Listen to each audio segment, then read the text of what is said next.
that were rooted on no real rhyme or reason or model, but you're going to take it as a kick in the ass. You're going to take it as failure. You're not getting what you want, a dopamine hit. So you're treating it like an ex-girlfriend or an ex-boyfriend that were toxic and they just keep calling you and you don't want nothing to do with them. That's eventually what you'll treat business with relationships. That way, you'll have that same thing towards the markets and trading, which is the reason why I talk to you this way. I use analogies so that way you can draw parallels to something that, oh, I understand what that feels like. I don't want that to feel like that when I'm trading. Don't do the shit you're doing. Do the things I'm telling you to do and avoid the things I tell you to avoid. But here's my son. He's wanting to go out there and show me it's just like video games, and he's going to be, Mr. I am having a senior moment. I can't remember that. Fortnite. Yeah, he's really, really good at Fortnite, and he's really, really good at Call of Duty. Like he's fucking badass. Like he's kicks my ass. He's really, really good, and it's amazing. He thought that was going to be the same thing for him when he got into this. He has that tenacious, like, I'm going to do it, Dad. And if it's hard, I'm going to be that much more inspired to do it. But then when he got his ass beat trying to do the combines and failed the 7 times or so that he did it, I watched him. He was sulking. He's just like, you could see it in his face. He wasn't walking around with his shoulders back like he always was. He's, the typical 18-year-old boy, right? That knows everything.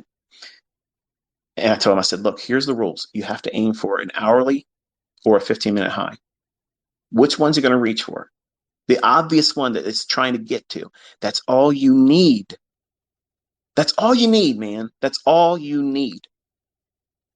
And then when you know that, you drop down to a 1 or 5 minute chart and you wait for a 1 or 5 minute stop hunt that's against that draw on liquidity. So if you're thinking it's going to go up, you wait for a swing low to be taken out on a 1 or 5 minute chart. As soon as it does that on that time frame, you have to wait for, if it's a swing low that it takes out, you have to wait for an up close candle to form immediately after that swing low is taken out. As soon as that happens, then immediately you drop down to a 30-second chart and you buy the first fair value gap. That's easy shit, man. That's easy. There's simple parameters to that. It's based on the market's going to gravitate to that higher time frame draw. You just had a stop hunt on a lower time frame. So there should be what? A displacement going towards the next opposing liquidity that's higher time frame than the one you're entering on, which is 30 seconds, right? Let's drop my laptop here. Hold on 1 second.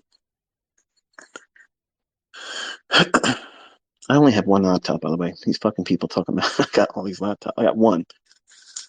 All right, so the model had rules. You have to do this, do this, do this. And once you have it, whatever your winning trade is, whatever it is, you eat it, you take it home, and that's what it is. Do not re-enter.